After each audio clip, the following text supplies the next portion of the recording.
Hello, gathered friends, I'm Perur Nuva, and welcome to Bionicle Deep Dive, where we analyze the tropes, characters, and lore of LEGO Bionicle. In this video, we're going to be going over the top 10 Bionicle crabs. Bionicle has had many crab-like creatures and characters over its run, and today we will be listing and ranking them to see who deserves the title of Best Crab. Let's dive right into it. At number 10, we have the Rock Usul.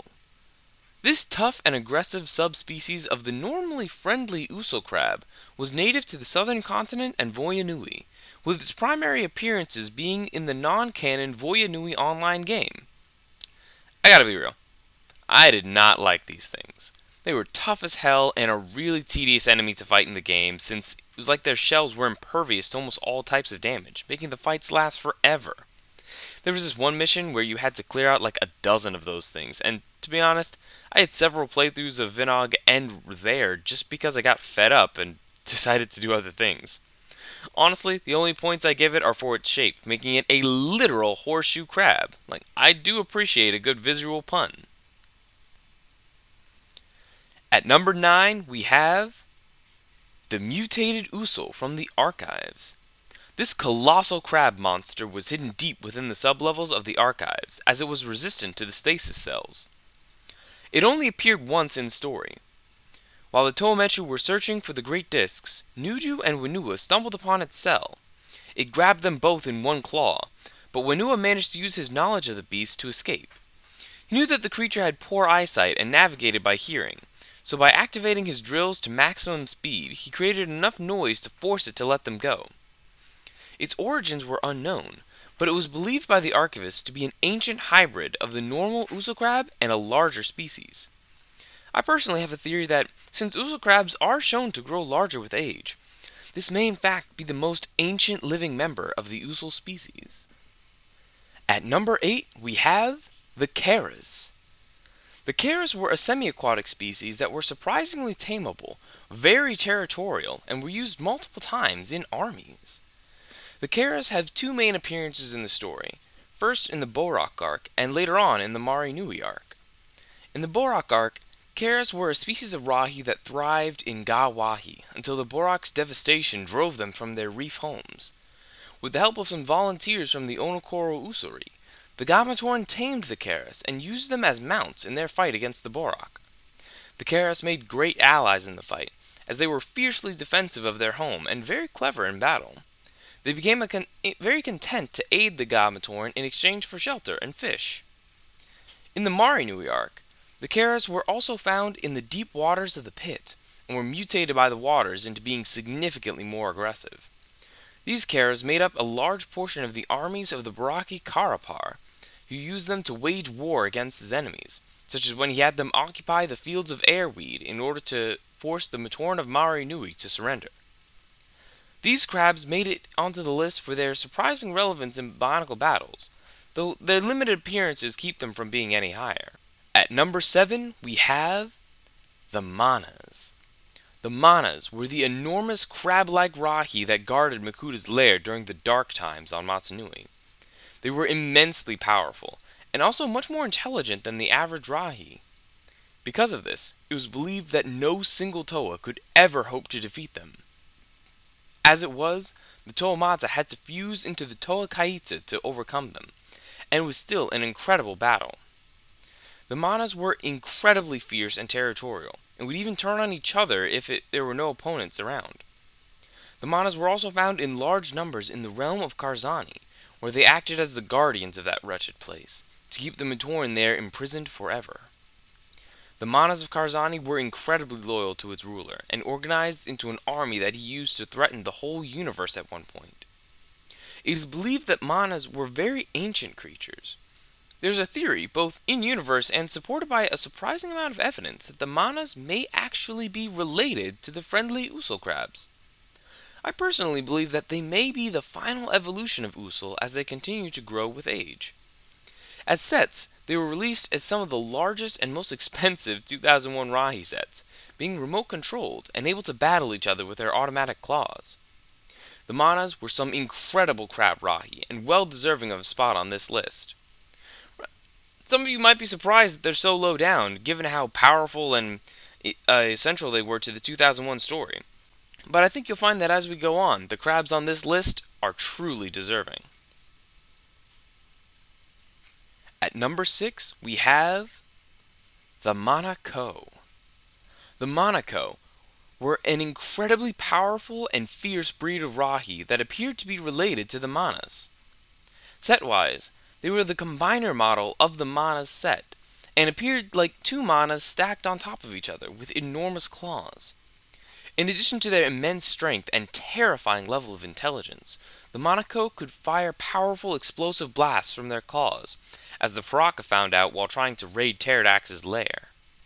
According to legend, they were the ultimate guardians of Makuta lairs, even more so than the Manas, and the Brotherhood claimed that the Manas were only a sample compared to the true power that was the Monaco. Makuta Pterodax ordered the Monaco in his lair to never step foot on the surface of the island, because he wanted to make sure the Matorns stayed scared and in their villages, but didn't want them dead.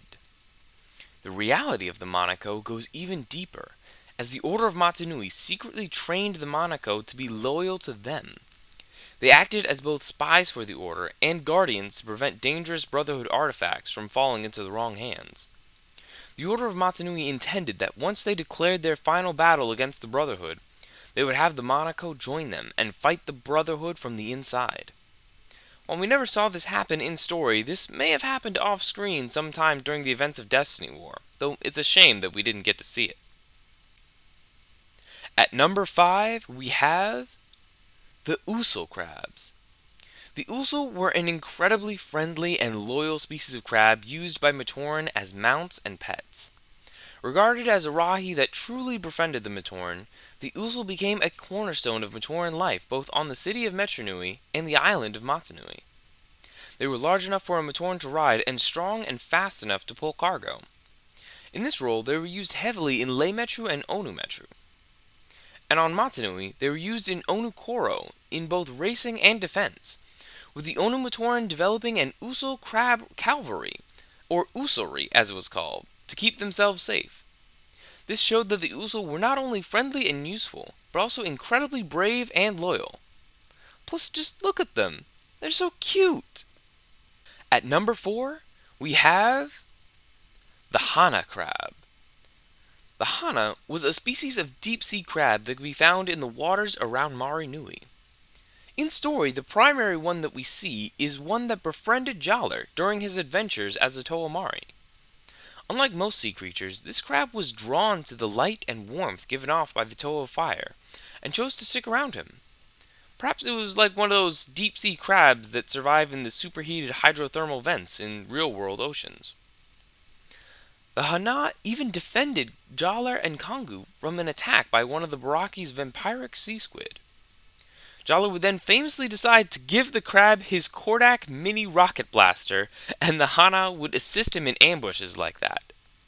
I really do love how the crab was like, I like you because you are warm. And Jaller was just like, you know what this crab needs? A gun.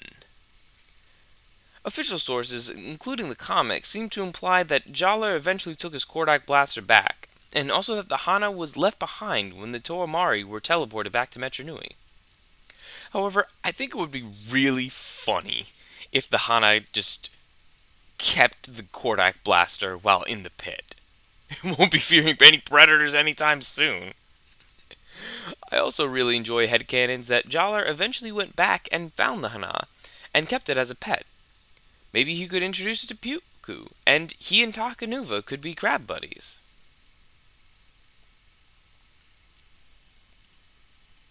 At number 3, we have Karapar.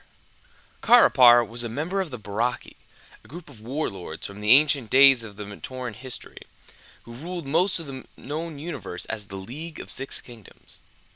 The Baraki were banished to the pit for trying to overthrow the Great Spirit, and when the pit was destroyed in the Great Cataclysm, they were released into the black waters at the bottom of the oceans in Aqua Magna.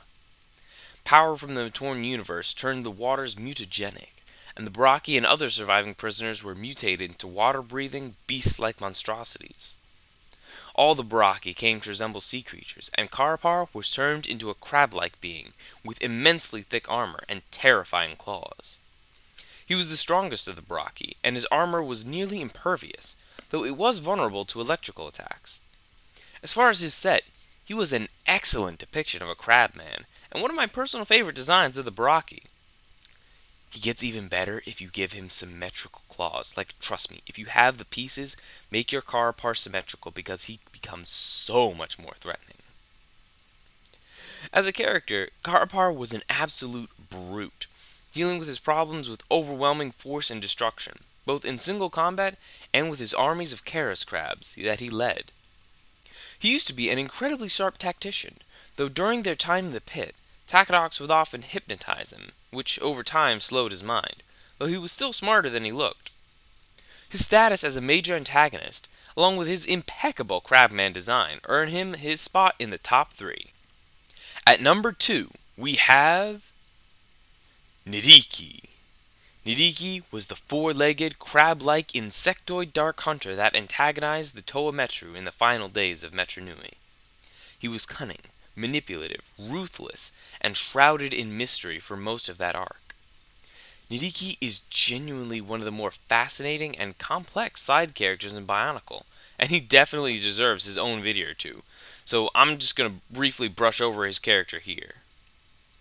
It was revealed later on that Nidiki was actually a former Toa and a member of Lee Khan's team, the Toa Mangai, who defended the city of Metru Nui for centuries. Ages ago, during the Toa Dark Hunter War in Metru Nui, Nidiki was tempted to betray the Toa by the Dark Hunter assassin Lariska. Seeing no way for the war to end as it was going, and desiring rule of Metru Nui for himself, he agreed to lead the Toa army into a trap. His treachery was discovered, and a counter-trap was spun by Lee Khan. In the end, Nidiki was forced to leave the city with the Dark Hunters, and was later mutated by Rudaka on the request of the Shadowed One to ensure that he could never leave the Hunters and return to life as a hero. He would eventually return to Metru Nui as a Dark Hunter and face off against Lee Khan and the Toa Metru before being absorbed by Makuta Pterodax in his effort to build himself a new, monstrous form. Nidiki was a deeply interesting character, and his big claws go pinch-pinch, earning him a high spot on this crab list. Now, before we get to the number 1 spot, here are a few honorable mentions.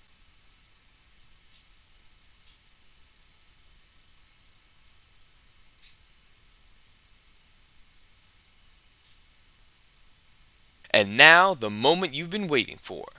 The number 1 crab in all of Bionicle is Pewku! That's right, I bet I had you guys worried putting Oozle Grabs earlier, but Pewku deserves a spot of her own. Pewku was a brave and loyal Usa crab from Metru Nui, best known for befriending Takua the Chronicler. Pewku has a long and storied history of befriending Matoran, starting off as a cargo crab for the lay Matoran Orcam. Later, on Matanui, she became a champion racing crab for the Onu Matoran Onupu, before being retired from racing due to her age. She would become a taxi crab, working for Midak, giving rides to passengers through the tunnels that connect Onukoro to Powahi. It was there she first met Takua, and was for some reason incredibly drawn to him.